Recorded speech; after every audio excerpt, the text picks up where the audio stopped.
نبی کے زمانے میں ایک صحابی کے گھر کے سامنے کھڑے ہیں. آپ کو بہت گہرائی سے بات سمجھنی ہے. ایک صحابی کے گھر کے سامنے کھڑے، گھر کے ایک طرف. تو دوسرے صحابی آئے اور ان سے انہوں نے کہا کہ دیکھو، اس گھر کے اندر ایک لڑکی ہے، اس لڑکی کے عادت اخلاق مجھے اتنے پسند آئے کہ میں اب یہ چاہتا ہوں کہ یہ گھر والا یہ اپنی لڑکی کا رشتہ میرے لڑکے سے کر دے. یعنی میں لڑکی کو ان کے باپ سے لینے کے لیے آیا ہوں کہ یہ لڑکی میرے لڑکے کو دے دے.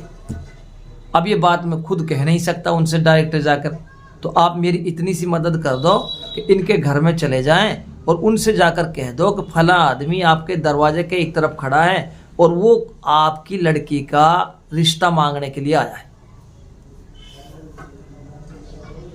لڑکی کا رشتہ مانگنے کے لیے آیا ہے.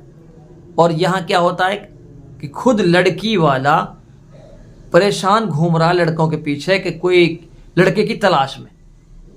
اور مذہب اسلام کیا کہتا ہے کہ لڑکی کا ہاتھ خود مانگو، اس لڑکی کا جس لڑکی کے اندر جس کے عادت اخلاق سب سے زیادہ اچھے. تو اس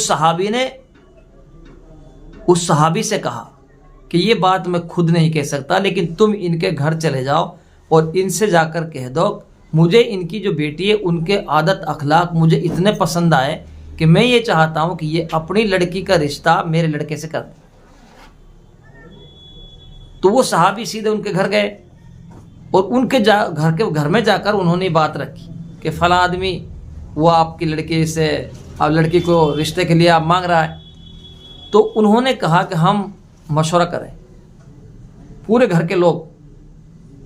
دوسرا پوائنٹ ایک، صحاباؤں کی زندگی ہر کام کو مشورہ سے کرتے تھے. مشورہ میں خیر ہوتی ہے، اللہ کی رحمتیں ہوتی ہیں.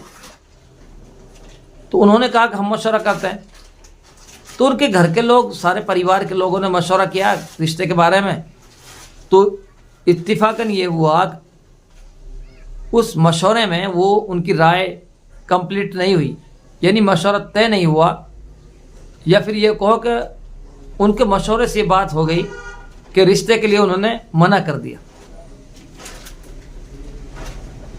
جو بچولا بن کر ان کے گھر گئے تھے اس صحابی کے اندر، ان سب جو مشورے میں تھے انہوں نے کہا کہ ہم تجھ سے رشتہ کر لیں، تو کر لے رشتہ.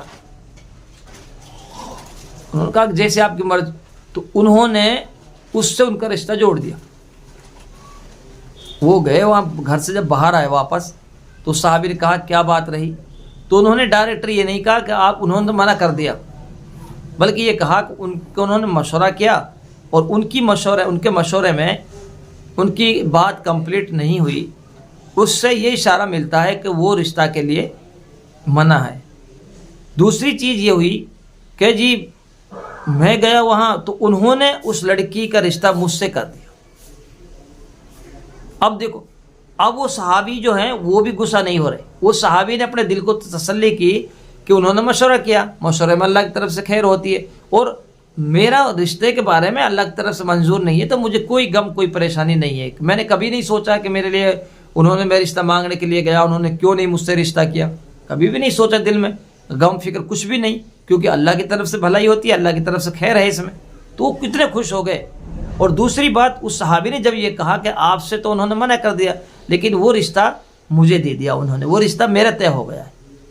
اگر ہمارے یہاں کے سے حالات ہوتے تو کتنے برسوں لڑائی اس پہ چلتی کہ بھائی ہم نے تو تجھ کو بچولا بنا کر بھیجا تھا، تم نے ہم سے رشتہ اس کو منع کروا دیا اور خود نے رشتہ ان سے کر لیا. لیکن انہوں نے جب ان کو پتہ چلا کہ جی انہوں نے آپ سے تو منع کر دیا کہ مجھ سے انہوں نے رشتہ جوڑ دیا، تو وہ صحابی اتنے خوش ہوئے کہ بہت اچھی بات.